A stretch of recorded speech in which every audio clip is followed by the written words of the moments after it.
하고 인사하겠습니다. 잘 오셨습니다. 우리 같이 인사하겠습니다. 예, 우리 뒤에 분하고 한 번 더 인사하겠습니다. 큰 은혜 받으시기 바랍니다. 예, 우리 한 번 더 인사하겠습니다. 한번 이렇게 인사해 보겠습니다. 우리 어버이 주일인데 옆에 뒤에 분들한테 그동안 고생 많으셨습니다. 한번 인사해 보겠습니다. 예, 우리 한 번 더 좀 인사해 보겠습니다. 어제 집회에 가니까 그러더라고요. 이렇게 인사하더라고요. 제가 성도님의 인생을 빛내 드리겠습니다. 한번 인사해 보겠습니다.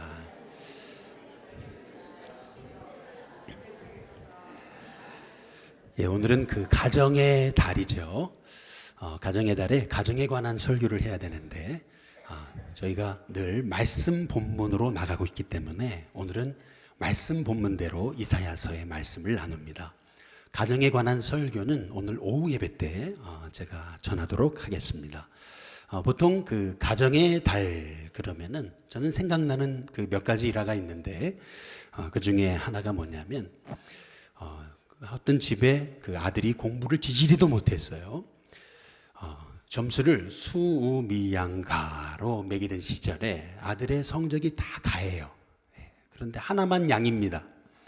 그랬더니 아버지가 뭐라 그랬냐면 그 성적표를 받아들고 했던 말, 아들아 너무 한 과목만 파지 마라, 이제 그랬다는 얘기죠. 예. 참 어처구니 없는 얘기 같지만은 한번 생각해 볼 얘기라고 생각합니다. 또 뭐 이런 일화도 기억이 나요. 한번 말씀드린 기억이 나는데 어떤 집에 삼수도 모자라서 이제 사수를 하는 아들이 있습니다. 이 아들은 떨어졌다라는 얘기만 들으면 노이로제에 걸려 있어요.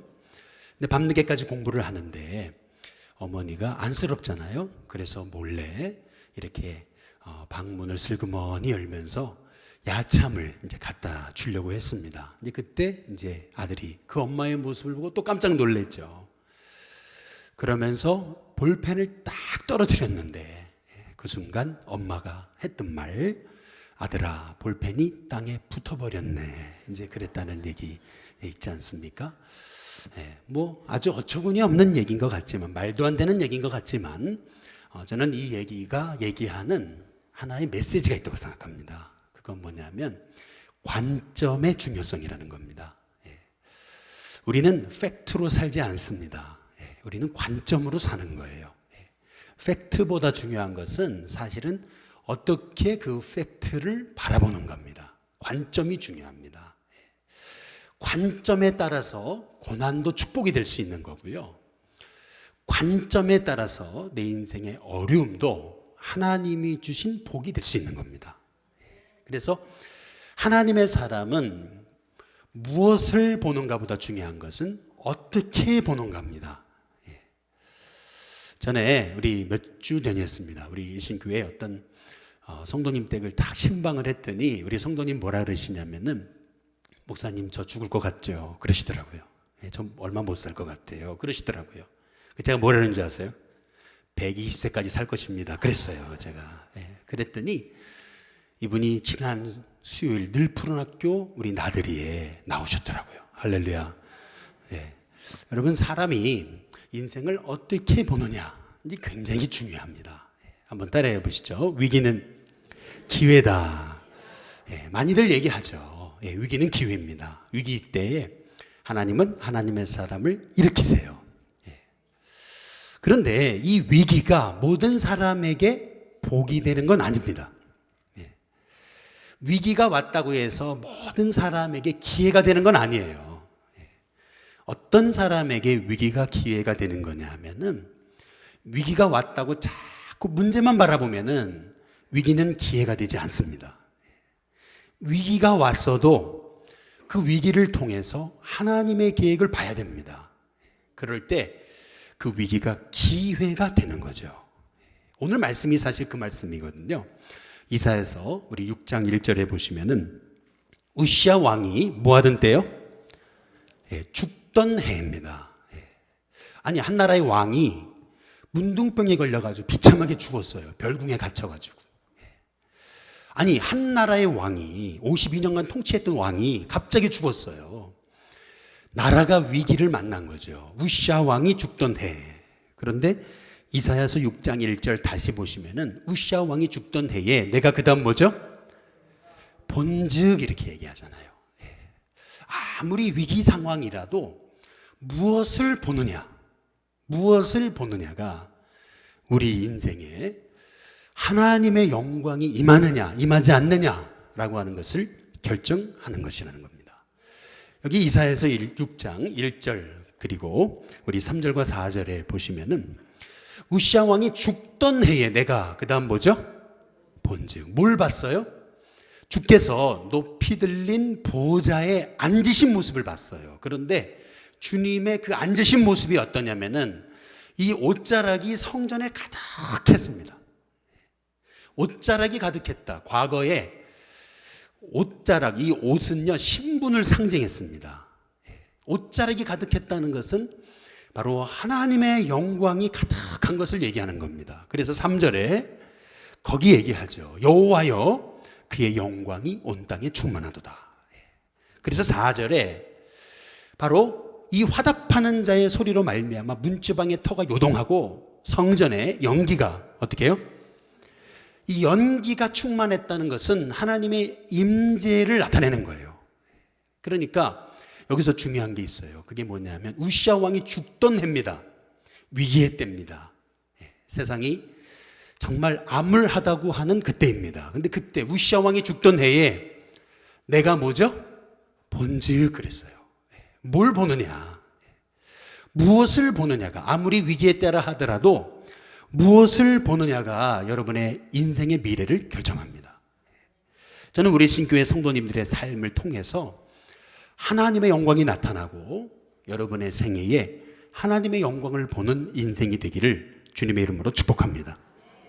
여러분의 인생에 하나님의 영광이 회복되려면 내 인생을 통해 하나님의 영광을 보려면은 그러면 어떻게 해야 되냐는 겁니다. 먼저 첫 번째로 나의 입술의 잘못을 보아야 된다는 겁니다. 나의 입술의 잘못. 우리 이사야서 6장 5절에 보시면은 뭐라고 시작하죠? 그때에입니다. 그때는 언제냐면 이사야가 하나님의 영광을 봤을 때입니다. 하나님을 만났을 때. 여러분 우리가 하나님을 만나면은 나타나는 현상 그것은 감사합니다 이게 아니고요. 하나님을 만나면은요 나는 죄인이기 때문에 내가 얼마나 큰 죄인지를 알게 됩니다. 지금 이사야도 그때에 하나님의 영광을 봤을 때 하나님을 만났을 때 내가 얼마나 큰 입술의 죄인인가를 보게 되는 거예요. 이사야 6장 5절 다시 보시면은 그때에 뭐라 그러냐면 나는 입술이 부정한 사람입니다. 입술로 너무 많은 범죄를 저질렀습니다. 어떻게 하면 좋겠습니까? 화로다 이제 그러거든요. 나로 망하게 되었도다. 근데 6절에 보면은 그때에 그랬어요. 바로 이사야가 자기의 죄를 보고 회개할 때 하나님께서 이사야의 입에다가 천사를 통해서 제단 숯불을 입에 대시면서 소위 입을 찢으시는 거예요. 찢으시면서 7절 뭐라 그러냐면 그것을 이사야의 입술에 대면서 뭐라고 얘기하시냐면은 내 죄가 어떻게 됐다고요? 용서받았다 이렇게 얘기하십니다. 오늘 이 말씀을 통해서 우리가 먼저 알 수 있는 사실은 하나님이 위기의 때에 하나님의 사람을 찾으십니다. 지금 이사야를 부르시는 이사야의 소명의 장면입니다. 근데 이사야를 부르실 때 우리 하나님은 가장 먼저 바로 그의 입술의 고백이 달라져야 된다. 아무리 위기의 때라도 이 위기의 때를 살리는 하나님의 종이 되려면은 우리의 입술의 고백이 잘못된 것을 돌이켜야 된다. 바뀌어야 된다. 그렇게 우리에게 말씀하고 계시는 겁니다. 지난주에도 잠깐 말씀드렸죠. 이무석 박사님, 장로님이세요. 그런데 이분의 그 강의를 듣다 보니까 재미난 얘기를 해요. 어떤 남자 청년이요, 여자 자매를 너무 좋아하는데요. 만나기 전에 그 여자를 생각해서 밤새도록 잠도 못 자고 그렇게 보고 싶어가지고 안달하는 청년이 막상 여자 자매만 딱 만났다 하면은 얼음이 돼버리는 거예요. 뭐 가까이 다가가지도 못하고 뭐 사랑한다 얘기도 못하고 친근하게도 못하는 거예요. 나 왜 이럴까? 그런데 이 이무석 이 장로님의 그 강의를 듣는 중에 이 사람이 갑자기 머리에 스쳐 지나가는 생각이 뭐냐면 3살 때 기억이 생각난 거예요. 몇 살 때요? 여러분 3살 때 기억 생각나십니까?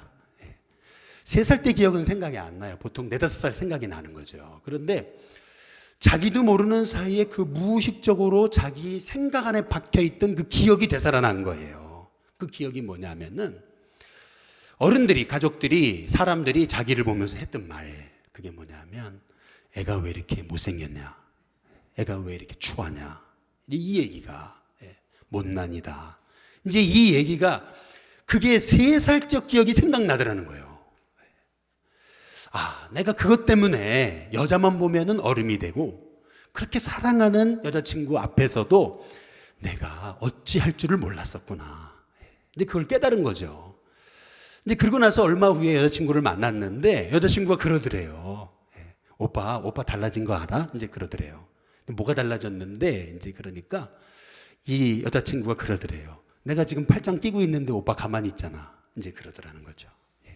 전에는 팔짱 끼면은 이렇게 굉장히 어색해하고 그랬던 오빠인데 팔짱을 끼고 있는데 너무 자연스럽게 있더라는 겁니다. 그러면서 이제 우리의 이 말이라는 것이 심지어는 그 3살짜리 그 어린 아이까지도 무의식적으로 그 말이 그를 사로잡아 가지고 그의 삶을 지배하고 있다는 것을 우리가 생각하게 될 때 오늘 성경에서 이사야를 부르시는 그 소명의 장면에서 이사야의 입술에다가 숯불로 지져주시면서 내 입술이 사함을 받았다. 다시 말하면 네 입술은 네 입술이 아니고 하나님의 말씀을 대언하는 입술이 돼야 된다. 따라서 우리가 하나님의 종으로 이 어두운 세대에 어두운 이 세대를 밝히는 하나님의 종, 하나님의 영광을 보는 종이 되기 원한다면 저와 여러분의 입술이 달라지기를 주님의 이름으로 축복합니다.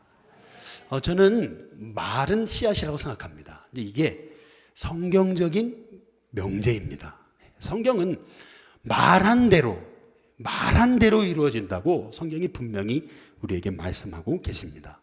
창세기를 보면은 하나님 모든 우주 만물을 창조하신 다음에 하셨던 말씀이 보시기에 좋았더라거든요. 근데 사람을 만드신 다음에 뭐라 그래요? 보시기에 뭐죠? 심히 좋았더라. 옆에 분한테 한번 인사해 보시죠. 보기에 심히 좋습니다. 한번 인사해 보시겠습니다. 여러분 이런 말 많이 해주시기를 주님의 이름으로 축복합니다. 또 이렇게 성경적으로 이렇게 딱딱하게 하지 마시고, 그렇죠? 이렇게 하나님은 인간을 만드시고 입술로 축복하시거든요.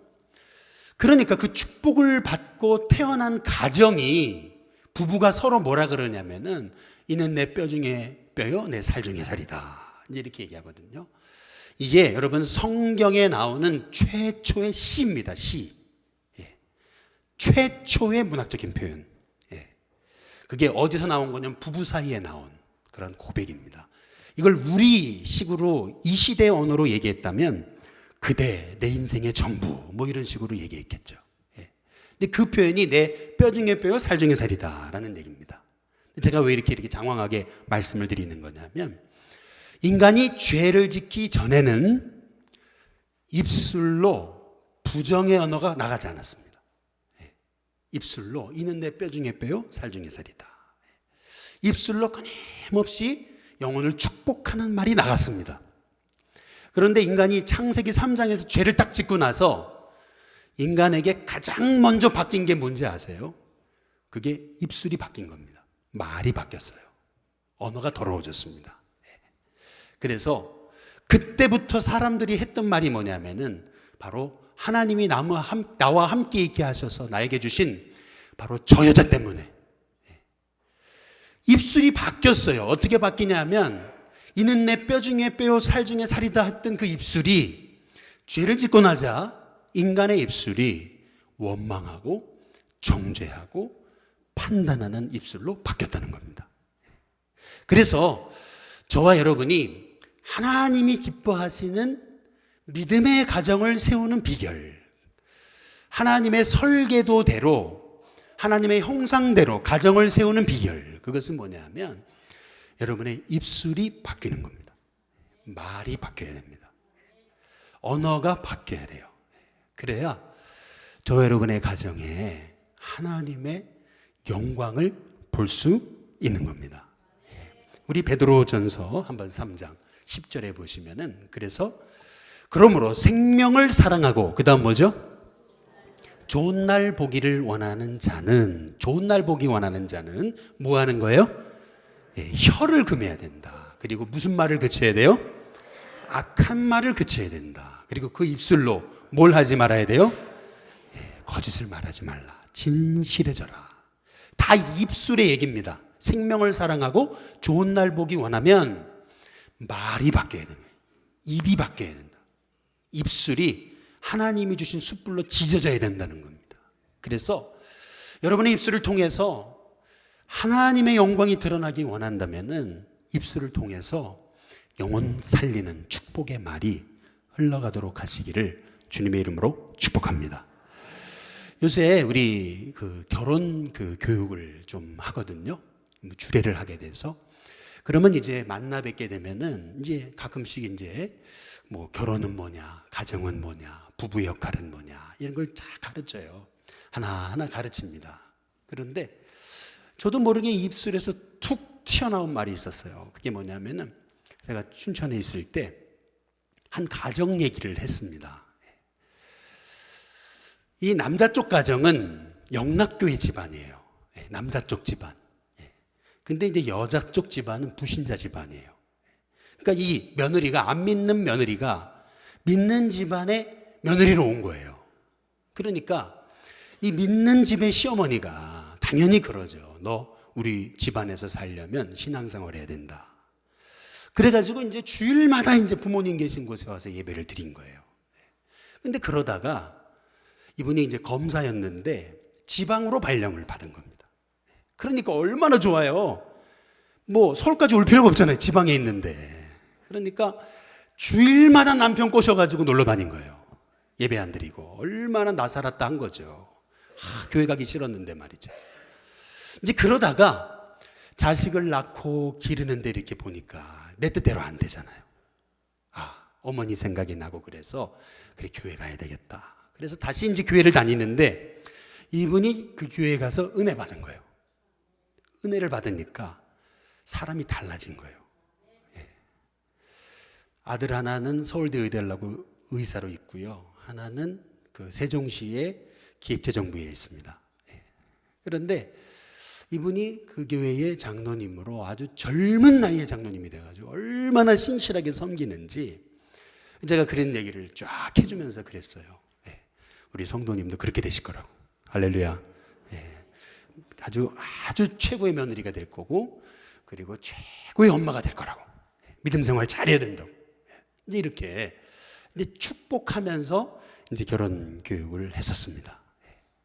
여러분 우리의 삶에 우리의 입술을 통해서 자꾸 믿음의 말, 축복의 말, 그 말들이 흘러갈 수 있도록 여러분의 관점을 바꾸시기를 주님의 이름으로 축복합니다. 두 번째로 우리의 삶에 하나님의 영광을 보려면은 자원하는 심령이 회복되어야 되는 겁니다. 이사야서 6장 8절에 보면은 내가 또 주의 뭘 들어요? 하나님의 목소리를 듣습니다. 이사야가. 근데 하나님 뭐라 그러시냐면 주께서 이르시되 내가 누구를 보내며 누가 우리를 위해 갈고. 이게 뭐냐면요. 하나님의 독백입니다. 혼잣말. 하나님이 혼자 이 어두운 시대에 내가 누구를 보내야 되냐 이제 이러고 있는 겁니다. 그러니까 이사야가 뭐라냐면 그때에 그랬어요. 그때에 하나님이 도대체 누구를 보내야 될까? 그때에 이사야가 내가 이르되 내가 여기 있나이다. 그 다음 뭐죠? 나를 보내소서. 이 말의 의미가 뭐냐면 이사야가 자원하는 겁니다. 이사야가 하나님의 그 복음 사역을 위해서 나를 드립니다. 자원하는 거예요. 누가 시켜서 하는 게 아닙니다. 스스로. 하나님은 독백으로 누구를 보내야 되냐 하고 있는데 이사야가 제가 가겠습니다. 이제 그러고 있는 거예요. 하나님은요, 능력 있는 사람을 쓰지 않으십니다. 하나님은 자원하여 섬기는 영혼을 쓰십니다. 스코틀랜드의 그 시골 마을에서 부흥회가 열렸는데 우리도 이번에 우리 지구촌 교회 원로 목사님이신 이동훈 목사님 오셔서 말씀 전해주잖아요. 근데 부흥회를 열었으면 사람이 많이 와야 되잖아요. 그런데 사람이 너무 안 온 거예요. 더구나 이제 침례교 전통은 뭐냐면은 마지막 설교가 끝날 때 알터 콜을 하는 거예요. 제단 앞으로 하나님 앞에 헌신할 사람들 앞으로 나오라고 알터 콜을 합니다. 그래서 하나님 앞에 헌신할 사람 여기서 나오시라고 그랬더니 어른들은 한 사람도 안 나오고 초등학생 아이 한 사람만 이렇게 걸어 나오더라는 거예요. 아니 말씀 전하러 오신 목사님이 너무 실망해서 애게 저 뭐냐 실망한 거죠. 그러나 그 아이를 외면할 수 없었기에 축복하며 이 아이를 써달라고 기도했는데 그 아이가 말이죠. 그 유명한 세계 선교회, 아프리카 선교회 놀라운 획을 그은 데이빗 리빙스턴입니다. 하나님은 지금도 숫자로 일하시는 게 아니에요. 하나님은요, 지금도 헌신된 한 사람, 그것도 자원하여 나의 삶을 드리는 한 사람을 통해 일하시는 거예요. 지난 늘 푸른 학교를 했는데요. 한번 사진 보여주시면은 마침 수요일 날 하는데 우리가 그게 어버이날하고 딱 겹쳤어요. 근데 어버이날이면은 보통 이게 봉사자들도 바쁘잖아요. 뭐 자식들도 만나야 되고 바쁘잖아요. 부모님도 만나야 되고. 그런데 이렇게 얘기도 많이 안 했는데 막 서로 너도 나도 쉬는 날 반납하고 오셔가지고 늘 푸른 학교에 교사로 섬겨주시고 봉사자로 섬겨주시고 또 어떤 분들은 어르신들 하나씩 다 가지시라고 스카프 이렇게 후원도 하시고 어떤 분은 물질로 후원하시고 와가지고 그렇게 그냥 어르신들 분들을 섬기는데 어떤 우리 어르신 분이 한 분이 저를 딱 붙잡더니 하는 말이 아이고 목사님 대단하시다고 그러면서 이 신교회가 최고라고 이런 일 어떻게 하냐고 막 그러는데 제가 왜 그런 영광을 받아야 되겠습니까? 네. 그런데 참 제가 그때 너무 감동적인 건 뭐냐면 우리 늘 푸른 학교에 우울증으로 고생하시는 분이 계신데 이분을 우리 권사님이 말이죠. 손과 발이 돼가지고 찐히 섬기시는 거예요. 그냥 계속 옆에 따라다니면서 그 한 분 섬기시고 또 뭐 음식을 먹을 때는 김치며 뭐 오이며 이런 것들을 계속 서브하시면서 극진히 섬기시는 걸 봤어요. 제가 그걸 보면서 참 마음에 참 하나님께 감사하고 또 감격했습니다. 이게 남이 시켜서 하는 일은요 기쁨이 없어요. 시켜서 하는 일은요 이거요 섬김 받는 사람도 기분 안 좋아요. 근데 자원해서 기쁨으로 그냥 자발적으로 섬기는 섬김 안에 큰 치유와 감동이 있습니다. 지난 어버이날 때 이제 우리 늘푸학교 야유회를 가기 위해서 아침에 이제 나가려고 그러는데 제 서재에 이렇게 조그만한 이 종이 쪽지가 하나 이렇게 올려져 있어요. 책상 위에. 뭔가 이렇게 봤더니 죄송합니다. 우리 아들 자랑을 해서 우리 아들이 손편지를 써놨더라고요. 뭐라고 썼냐면 뭐 중간 내용은 좀 생략하고 아빵 이렇게 썼더라고요. 그 다음에 하트 그리고 가장 자랑스럽고 감사한 듬직한 아빠 감사합니다. 아빠한테 감사한 것은 아빠의 목회를 향한 열정을 통해서 하나님을 위해 어떻게 살아가야 되는지 모습을 보여주신 겁니다. 믿음 안에 굳게 서게 해주셔서 감사합니다. 우리 가족을 위해 항상 힘써 일해 주셔서 감사합니다. 저를 키워주셔서 감사합니다.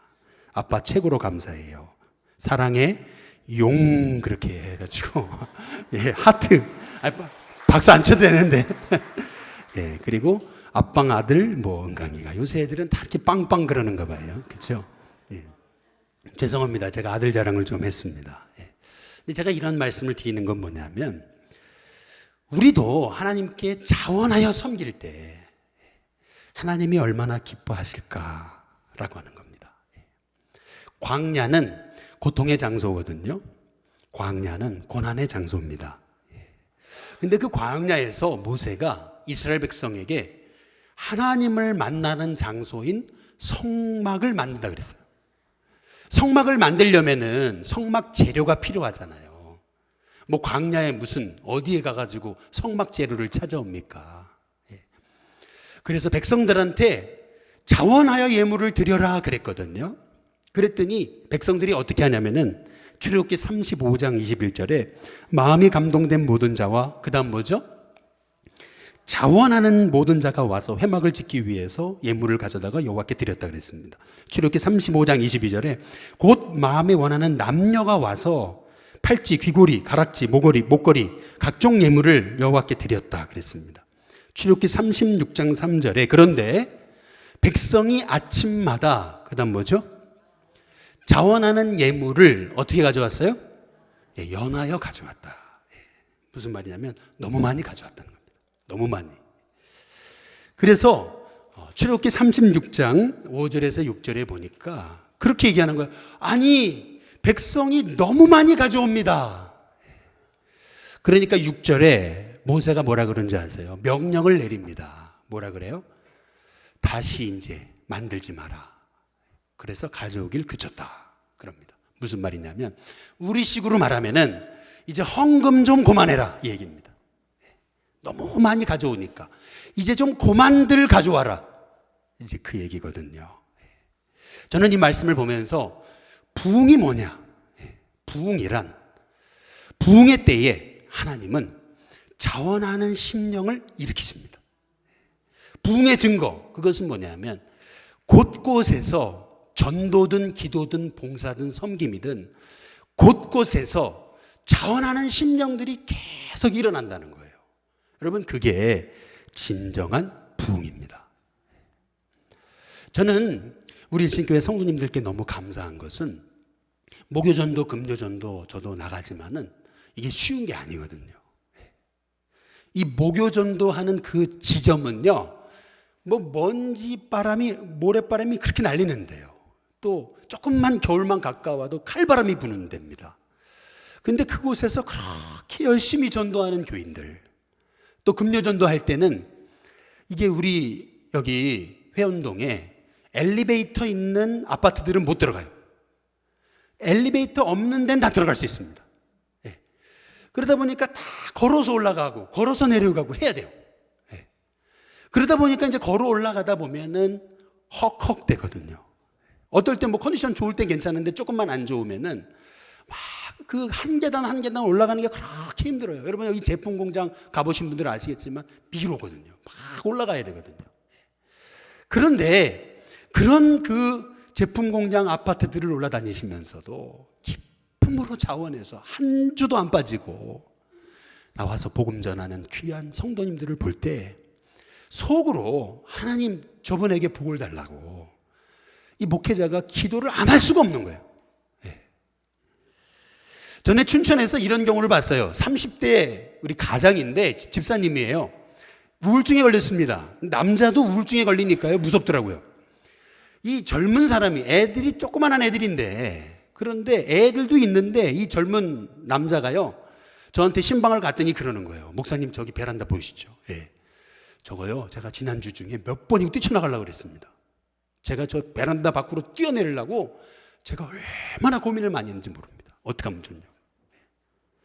근데 그분이 이제 예배가 끝나고 나서 그러더라고요. 뭐라 그러냐면 목사님 제가 내일부터 새벽 기도 하겠습니다. 그런데 제가 얼마나 걱정이 되든지 아니 밤새 잠 안 자다가 새벽 기도 왔다가 또 도지는 거 아닌가. 제가 그래가지고 얼마나 걱정이 되는지 이게 걱정도 참 대단합니다. 그런데 진짜 이분이 새벽 기도 나와서 기도하는데 우울증이 회복되더라고요.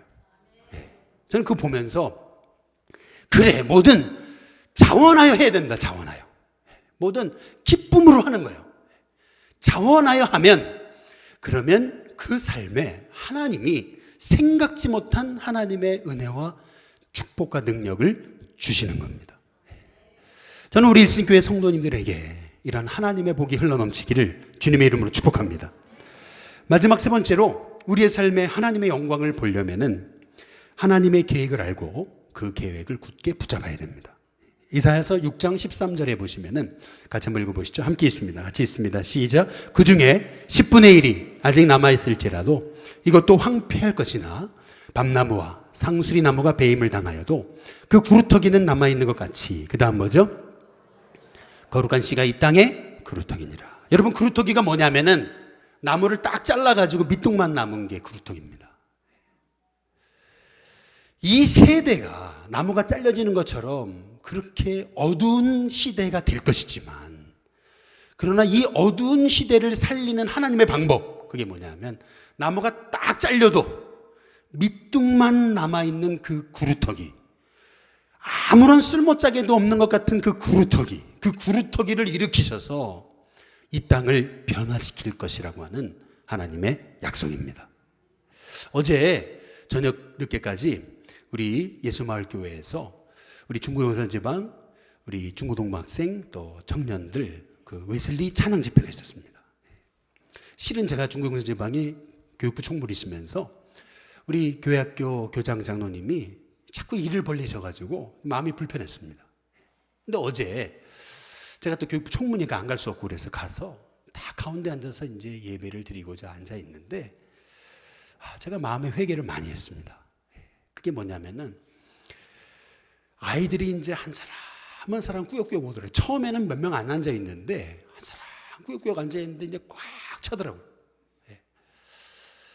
그러면서 찬양이 시작되는데 제가 막 그냥 눈물이 막 제 앞을 가리면서 억지로 참았어요. 주체할 수 없는 눈물이 막 쏟아져 나오려고 그러는데, 이제 그 이유가 이 시대가 청년들이 소망이 없다 그러잖아요. 청년들이 교회를 떠난다 그러잖아요. 젊은 세대가 없다 그러잖아요. 그런데 어제 보니까 그게 아니더라고요. 청년들, 젊은 세대들이 꾸역꾸역 오는데 제 마음속에 들었던 생각은 뭐냐면, 맞습니다. 하나님 아직도 소망이 있습니다. 아무리 시대가 이렇게 어둡고 젊은 세대가 하나님을 떠난다 해도 아직도 저 구루터기 같은 영혼이 남아있군요. 저 구루터기 같은 영혼을 일으키셔서 하나님은 이 땅, 이 무너져가는 가정들, 교회와 민족을 새롭게 하시리라 믿습니다. 그 고백을 가지고 하나님 앞에 간절하게 회개하면서 기도했었습니다. 지난 우리 수요일 날 스리랑카에서 선교하시는 신인식 선교사님이 오셔서 잠깐 말씀 전해 주셨거든요. 근데 그런 얘기 하시더라고요. 갑자기 그런 얘기를 하세요. 뭐라 했냐면, 우리 일심교회를 보니까 마음이 짠하대요.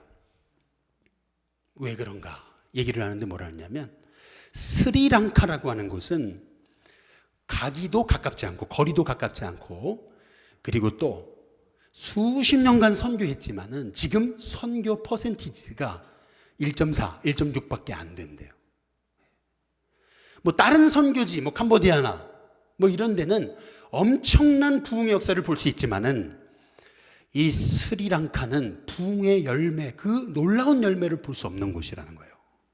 그런데 그럼에도 불구하고 이렇게 선교팀을 보내주시고 기도해 주시고 물질로 후원해 주시는 모습을 보니까 마음이 짠하다는 거예요. 근데 그 설교를 들으는데 저도 마음이 짠하더라고요. 할렐루야. 왜냐하면은 우리가 주력하는 선교지가 어디냐면은 일본입니다. 근데 일본 쉽지 않잖아요. 3년간 제자훈련을 했는데 제자훈련 끝나는 날 성도가 그랬대잖아요. 저희 형이 하는 얘기입니다. 이제 좀 예수님을 믿어볼란가 생각 중입니다. 3년 제자훈련 했는데 아직도 안 믿은 거예요. 그게 일본이잖아요. 근데 우리는 일본 선교를 하고 주력하고 있어요. 또 우리가 주력하는 선교지가 어디예요? 스리랑카예요. 근데 이제 지금 여행 제한 국가가 돼버렸습니다. 그러면 여러분 보세요. 회원동은 어때요? 쉽지 않아요. 가만히 생각해 보니까 하나님이 왜 저를, 왜 일신교회를, 왜 우리를, 왜 여기 보내셨을까? 왜 스리랑카에, 왜 일본에 선교하게 하셨을까? 여러분, 우리를 하나님이 구루터기로 세우시는 계획입니다. 한번 옆에 분한테 인사해 보시죠. 성도님이 구루터기입니다.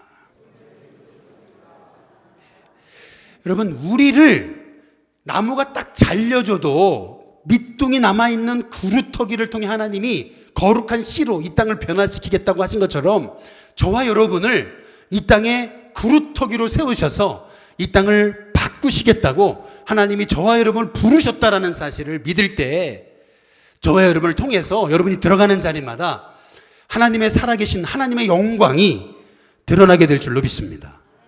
이번에 신인식 선교사님한테 그렇게 얘기했어요. 말씀 전으로 딱 들어가시는데 제가 그냥 저도 모르게 탁 튀어나온 말이 뭐냐면 우리 신교회 부흥하고 있습니다. 우리 신교회 하나님이 재정적인 축복도 주시고 있습니다. 그러면서 제가 얘기한 게 뭐냐면 제가 더 열심히 선교하고 돕겠습니다. 제가 그랬거든요.